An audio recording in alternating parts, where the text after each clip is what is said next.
I mean, and it's like the people want to see just horrible, horrible things. And I can blame the well, I could blame the media and say, well, the media just reports negative things. No, the media reports what we want to see. Good. Thank God. That's what the media does. They report what we want to see. We like negativity. And when we do report positive things, it proves it. Well, and you do a positive report, you get 18 comments. You do a negative report, 500 interactions. It's unbelievable how, just as a society, how negative we are. So we grab them. No, don't. They've got it. Hi, Mayor. How are you? Good to see you. Good. How are you?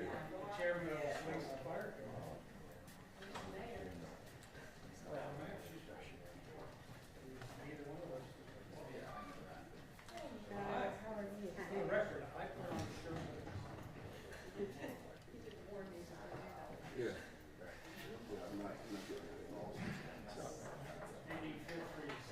Yes, it's Nick. Yeah. I got to We're gonna do the streaming here. another sound here.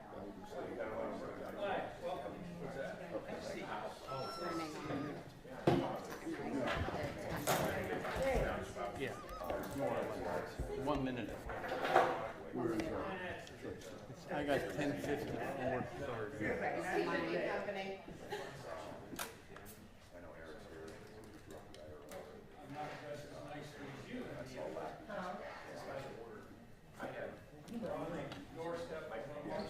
So what she did, she didn't know what you wanted. So Okay. All right. Very good. what she did, Okay. All right, Chris. Thank you. All right. Bye. Okay, Chris.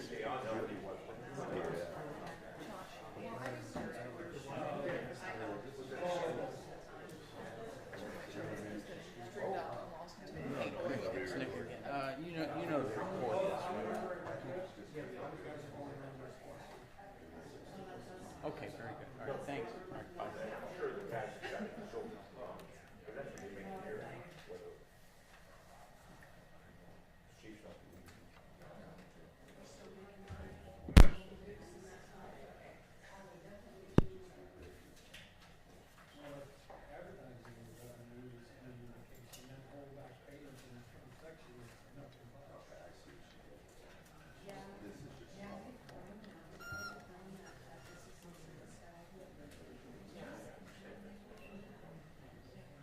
Tracy coming down.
here. Good morning, everyone. I want to thank you all for coming out, members of our community who are obviously concerned about what happened last weekend. Also, I'd like to announce, or at least introduce everybody who's standing with me in single purpose. Safety Service Director Eddie Colbert, the lead detective in this investigation, Nicole Smith, Sergeant Eric Laprasino, our law director, Enzo Cantalamesa, and our prosecutor, Tracy Sabo, and council members, of course. Chairman of Police and Fire, Councilman Michael O'Brien, 6th Ward Councilwoman Hania Price, who experienced some of these incidents in her ward this weekend. I see Councilman Greg Greathouse in the audience. I'd also like to just acknowledge the Councilwoman-elect Tina Milner, who will be the Second Ward Council person in a few months, where the homicide and a lot of these activities have taken place as well. As mayor, I stand before you this morning with not only a heavy heart, but a wide range of emotions, ranging from sadness, disappointment, frustration, but most importantly, a resolute and unwavering determination to address these acts of violence in our town. So as you know, this past weekend, our community experienced three separate shootings that left one young man dead and 3 people seriously injured. And I want to extend my deepest sympathies to the families of those victims and the loss of that loved one. But let me say this violence is an affront. It's an affront to everything that we stand for as a community. It's an attack on our peace, our safety, and quite frankly, our way of life. I want to be clear this morning. This will not be tolerated. We will not allow a group of individuals to terrorize our community. We will not cower in fear, and most importantly, we will not let violence define us in our city. This is not the city that most of us love and call home. This is not the community that we're building together. I, along with Safety Service Director Eddie Colbert, have been in constant communication with our police chief, our law director, our prosecutor's office, who are all with me today, as well as our council members. And I want to assure you that I'm assured them that they have my full support and the support of this entire city to bring those responsible for these heinous acts to justice.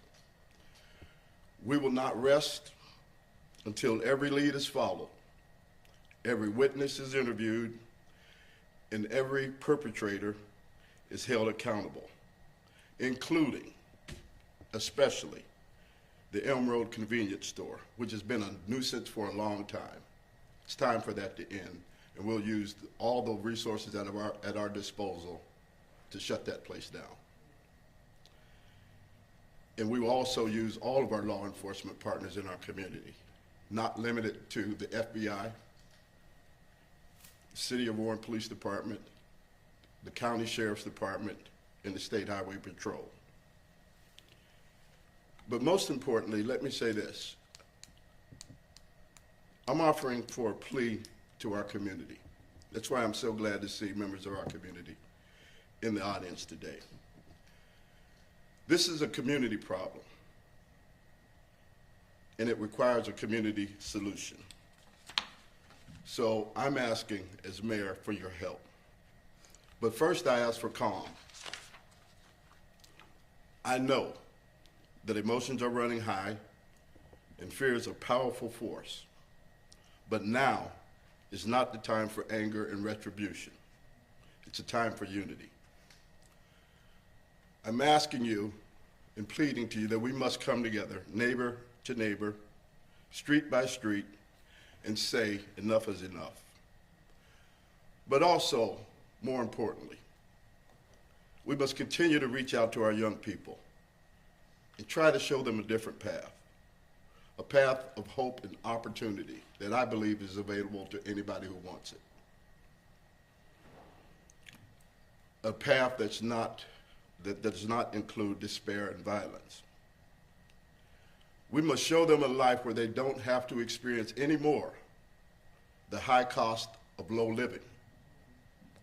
Secondly, I'm pleading with anyone who has any information, no matter how small or insignificant it might seem, to contact the police or anyone you see standing here immediately. Perhaps you saw something. Perhaps maybe you heard something. Your tip, your information could be the crucial piece of the puzzle that helps us solve these crimes and bring closure to those who are grieving. So I ask for you to please just do what's right. Lastly, and here's what I do know, without a doubt, we have a resilient, compassionate community. As you all know, we faced challenges before, and we have always risen to the occasion. So let us come together now in this moment to support one another, to stand with law enforcement, and to reclaim our city from the grips of this violence. Thank you. And with that, I will ask for questions, but we've been working very closely with the prosecutor's office and the law director, along with the Warren Police Department. Tracy, could you, or Director Kenzo Mesa? Thank you, Mayor. Thank you for your words. Thank you for your leadership. I also want to extend my condolences and sympathies to the families of those grieving for as a result of the senseless violence that was experienced in the city this past weekend. I'm going to confine my comments at this stage to one particular venue that experienced violence over the past weekend, and that is the convenient store location on Elm Road and the intersection of Elm Road and Larchmont. We have been marching in lockstep with the administration as well as the police department following the events of this weekend, and imminently we will be pursuing a nuisance abatement action seeking the immediate closure of the Elm Road convenient location.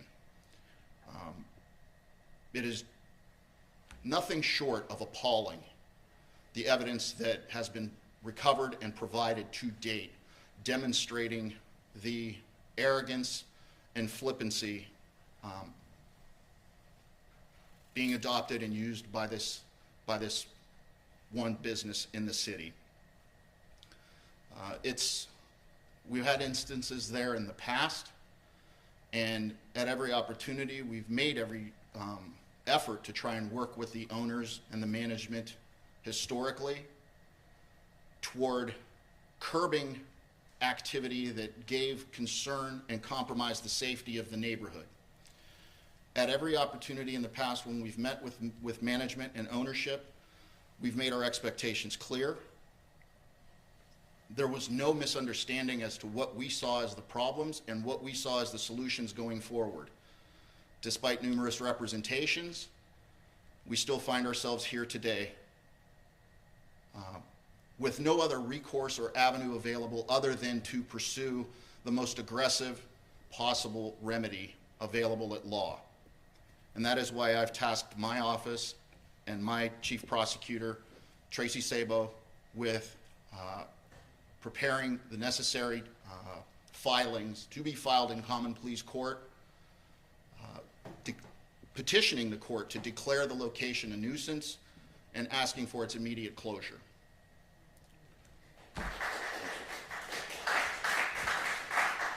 With that, I'll let Tracy make a statement or two, and we can go from there and open it up to questions. Yeah, I would just like to add that, as we all know, we have had incidents there in the past. Pursuant to law, we gave them an opportunity to correct what those issues were being caused by. Specifically, there was an agreement made that their doors would stay closed during certain hours. Despite their assurances and deception, claiming that that was the case. We have very clear evidence that it was not the case. They were open, they were operating, and they were selling liquor after hours. And in light of it, as the law director said, it was appalling, it was shocking, it is an absolute blatant disregard for the laws, and it created gasoline on this fire that culminated in a death and danger to a lot of people. So we will be pursuing getting them closed down as quickly as we can. When will this filing be? So, what was that? When will this filing be? It should be within the next day or two. There's pretty extensive paperwork that goes into it. We are in the process of that now, but we anticipated it as quickly as we can get it finished, it'll be done. We certainly recognize the need for it to be done immediate. It would have been done Saturday night if we could have. We petitioned Trumbull County Common Pleas Court, so it'll ultimately be up to a court there whether they grant it or not, but right now the ball's in our court to get it put together. So you have clear evidence that they were open between 2 and 4 a.m. Sunday morning We do. and selling liquor? I just want to make sure that I'm clear about And this. selling liquor, Okay. yes. Does that evidence include that they were selling liquor specifically to the individuals who were involved in that shooting? I don't want to get into any more details of that right now. Are you going to release the identity of the victim who was killed in that shooting? I'm going to defer to the police department on all of those issues. Okay? The detective is right behind you. Yeah. So Nicole, are you able to? Could we have Nicole and Eric? Eric? So, the name of the decedent is David Lee Owens III, date of birth of June 16th, 1994. Is there a status update on the other victims as well? I'm not going to disclose any type of information regarding to their status. How close are we to apprehending suspects or even identifying suspects in any of these shootings? And I know we've talked about this in the past numerous times, but how important is witness cooperation, and are they cooperating? And if they're not, what would be your plea to these witnesses? So it is still in early stages of our investigation. However, as you point out, like, witness cooperation is absolutely critical. Absolutely critical. And what we're receiving is near zero. But we have surveillance video from these locations where we can see multiple independent parties present during the time of violence. And our office phones aren't ringing. We're asking for cooperation. We know there's people present that can help in this process, and we're not seeing it. And I think it's important, if I may just jump in real quick, to echo the detective's point. Anyone with information that might be apprehensive or hesitant to come forward can do so anonymously. Yes.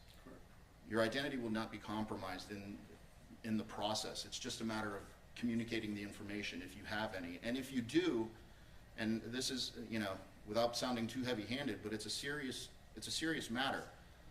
In addition to requesting and pleading for witness cooperation, we also offer a word of caution that anyone found to have abetted or cooperated or secreted or housed or provided any kind of aid to any of the suspects can and will be charged with crimes themselves. So, that bears stating and bears repeating, but before you get to that, what we're wanting is cooperation first and foremost. Sorry, Is there any evidence that any of these shootings are related? So we're allowing the evidence to drive our investigation to maybe reveal associations or deflect or turn away, rather. So we're not sure yet. It's still developing. And speaking with the Convenient Food Mart, they were saying that the one, at least at their location, it was a game of dice that turned sour very quickly. Is that what your investigation is pointing to as well? It's still early. I don't want to get into a whole lot yet. I don't want to speak on behalf of our lead investigator, and even still, I don't want to disclose any of that nature yet, or that information yet. They said they're cooperating, are they? They provided with video for us. They were present on scene immediately. I spoke with I believe he's the owner, and he was initially he was very talkative with me about releasing video and trying to help with what he could. Now, I know in Phillips there was a shooting, and then I think an hour after the convenience store shooting, there was 6 homes hit in Oak Circle, Oak Street, that area. That's correct. So it wasn't just 3 shootings that happened this weekend. There were multiple others where people did not get hurt, but property was damaged. That's correct. And at least in that police report, reading it, it says that the victim whose car was shot up had a feeling this was going to happen, but would not disclose any information to your officers. Can you reiterate how that is just setting the city up for more violence? Well, I mean, it shuts it down. It shuts down any opportunity for us to conduct an investigation. I mean, we're working with one of our hands behind our backs because we're without cooperation, right? I mean, we rely on the citizens so greatly. I mean, yes, we can answer some questions through evidence and through an investigative coursework, sure, but in the end, the citizens, we look to them to help with, with what details we're not purview to, what personal, what's happening personally in their lives that would drive somebody else to do that to them. We don't know that. And I did stress on the scene of Saturday night incidences, what was already said, to please just reach out, tell us what you know, tell us any information that would be helpful. Even if you don't want to talk right now, you can call in and talk later. Call in anonymously, providing my information to so many people, and I received 1 phone call. So just stressing the importance again of whether you're calling in and leaving your information or just calling in anonymously, but to call the police out and just say, I thought this was going to happen, but then not give any information, like Detective Sergeant Leprosina said, that is really tying our hands with getting to the bottom and trying to stop this violence from happening. How important is it for you guys to get these individuals off the street? It's priority number 1. Thank you. You guys managed to at least get one, I believe, in the Scott Street shooting. David Hawley from the Scott Street shooting. David Hawley was arrested for a pursuit that was outside of our city. And was that involved in any way in the shootings at all? Honestly, I can't get real into that one any more than this. Okay. But I can tell you that he was arrested outside of the city and it was involved in a pursuit. Okay. The charges said felonious assault pertaining to the exact report from the shooting on Scott Street. So I was just curious if that was in any way related, and whether or not you've been able to get any information from him regarding any other potential suspects. So that's where I'm going to leave it. I don't want to get into any further on that case because we're still developing a lot more info. And you understand why, Chris? Oh yeah, no, I understand. We're not going to. This is so important. We're not going to compromise the investigation or hopefully the eventual prosecution by statements made today. Are you confirming, though, that he is facing a felonious assault charge in reference to this incident? There's a charge that was put out there, yeah. He was not charged criminally, though, yet. No, it was just a hold. It was a hold on a felonious assault. In the jail? Correct. Okay. Yes. So He has not formally been charged with anything relating to that incident as of this time. So no official charges in that case have been filed as of yet? That is That's correct. Okay. I was speaking yesterday with Councilman Andrew Herman, and he said that even, if you were to shut down the convenience store, that it wouldn't be a long-term solution unless you really attack the issue of crowds being out late at night after the bars close, and he traced that back even to the city's drug problem. Can you speak more to the long-term solutions that you guys are looking at here to take on that violence? We have a short-term problem that we have to solve today. Right now, that problem is that convenience store. We will chase down, if they will go to another location, we will pursue them there. We're not going to hide behind excuses. Every city has a drug problem. But we have a problem at this location right now today. And we're going to focus all of our efforts on shutting that place down I did talk about earlier in my comments that we need to offer young people different paths. But they have choices. And I said, and I can't emphasize enough, this is a community problem that requires a community solution. Law enforcement can't do all this alone. They need the help of the community, the churches, the schools, everyone. It's a comprehensive strategy that we have to employ. That's the long-term solution. There are going to be opportunities for employment in our community if you want them, and I just implore people, find a different way to life.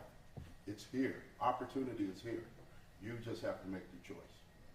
The councilman expressed that he believes the strategies and the technologies that are currently being used by law enforcement to take on the drug problem are outdated or not effective enough. How would you respond to that?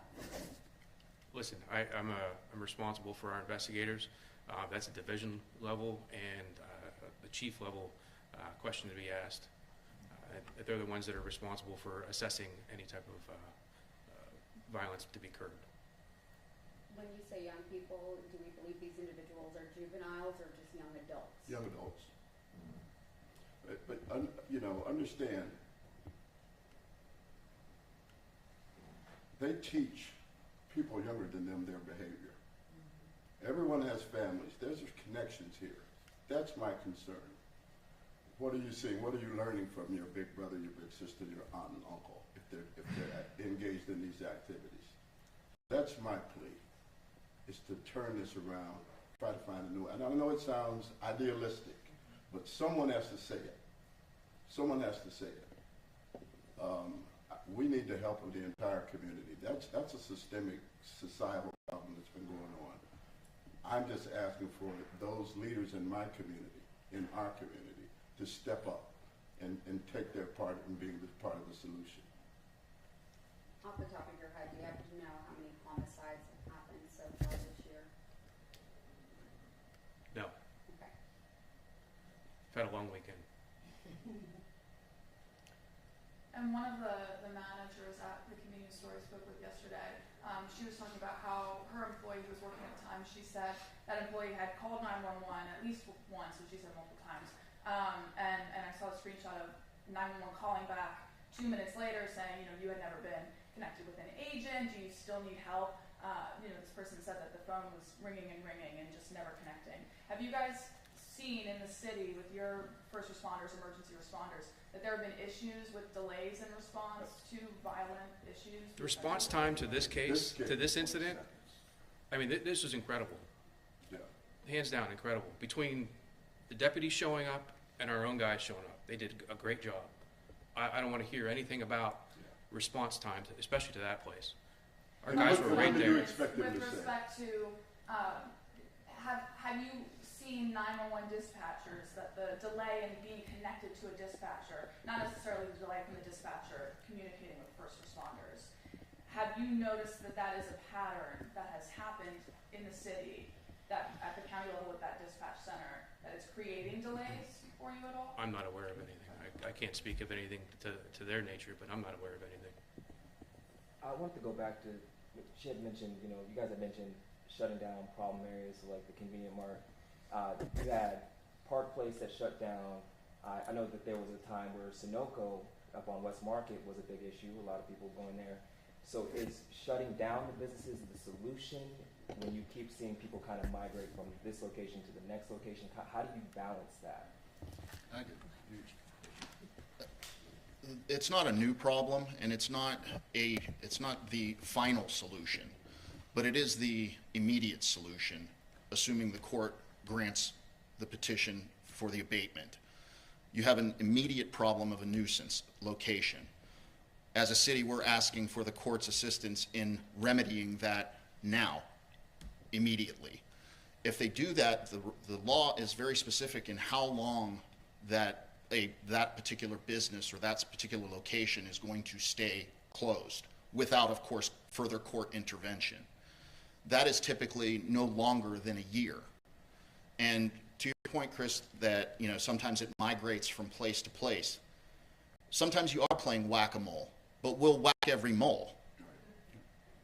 And we've seen it in the past. Other cities have seen it in the past. It's just it's contributory. it's a systemic problem, as the mayor indicated, but the larger issue is that you can't excuse the illegality that's going on that is contributory to bringing these crowds there in the first place. That's really what's at issue. It's the crowds are going to migrate from place to place, city to city, county to county. But if they don't have a reason to be there, i.e. serving alcohol after Ohio Revised Code permitted hours, then they very likely will not be there. I'm not familiar very often, and I'm sure the law enforcement, my prosecutor's division can back me up on this. I'm not familiar of congregation of people intending to do harm or intending to do damage or intending to commit crime in any one place that there's not a reason to be there for, that is not contributory toward the illegal conduct that ultimately ends up happening. In this case, we have an identified location that's been problematic. We have evidence identifying very specific illegal conduct taking place. And we have very clear evidence of indifference of ownership to do anything to remediate that problem in favor of business profits. We can't allow that to stand. And if it crops up elsewhere, it crops up elsewhere, and we'll chase it there. And just to echo that, by no means are we saying we close Convenient down and we don't have this problem anymore. Right. We fully acknowledge that they go to the next place. We acknowledge that. We don't go after businesses who have a homicide in their parking lot or who have crime on their property unless they're acquiescing or contributing to the problem. We have every indication here that that's exactly what they were doing. Again, they were the fuel on the fire here. And that's the reason we shut Convenient down. Not because we're saying, and then we won't have any more shootings. Clearly that's not the case. We're not saying they won't go somewhere else. What we are saying is that as a business owner, be responsible and take measures to keep your community and your neighborhood safe. And when you're not, we come after you. If the court doesn't grant your request, what are your next steps? We're not there yet. As this is still relatively fresh, we are in the constant process of evaluating the evolution of this process. As developments occur, we will address them. And in all honesty, I don't want to share strategy necessarily beyond the plan Bs and Cs and Ds of the world. We take the matters as they come. That's not to say we don't have an eye towards worst case scenario or the future, but at this stage, we're focused on this. We're focused on what this remedy can be. And based on what this remedy can be, I think is going to be painfully clear to the court insofar as what we intend to show. There will be no mistaking this evidence. So from that standpoint, this presents a clear and obvious danger to the neighborhood. And I think we have the evidence to bear that out. And I think common sense will dictate the day and dictate the deliberation of those proceedings. We have every confidence in the courts, and until necessary to move on from this process, we'll continue to toe the line on this process until we need to until and unless we need to reevaluate. And earlier the FBI was mentioned. Do you guys have evidence that they've broken federal law? I'm not going to comment on multiple open investigations, but suffice to say that we are in constant contact with federal authorities and state authorities for that matter, and we work hand in glove with all of the law enforcement agencies, be it FBI, ATF, DEA, the Highway Patrol. We have very good established relationships with all of those agencies, and if it is found and determined that their involvement is required, or they determine that their involvement is required, we stand at the ready to help. Will you be seeking basically a temporary restraining order to shut this business down for what's the minimum duration of day or the duration of days that you're looking until a hearing is held? Is that? Yes, the temporary restraining order is what we will be pursuing, asking the court, what we are alleging, and I believe we have very strong evidence to support it, is that there's irreparable harm to the community if it isn't done immediately. We are asking for that. We're going to be asking for that temporary restraining order, and that would give us the ability to board the business up until we have a hearing on a preliminary and then permanent injunction, which happens within 10 days or so. You then proceed to that next hearing, and the board up procedure in Ohio under nuisance abatement, ultimately, if we prevailed, and again, we have full confidence that we will, would allow us to keep the business boarded for a 1-year period. We also have notified Ohio Investigative Unit, the Liquor Commission, of the evidence that we have, so they can pursue from their end any liquor permit issues. Basically, this is the same process you did with the convenience store on Atlantic Street. and Exactly. The motorcycle club over here, and so the city has a history of using this to tackle problem areas. Yes, we have used it several times in the past. Yes.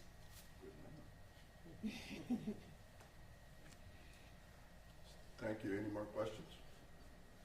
But thank you all for coming, and thank you to the press for covering this story. Thank you, everybody.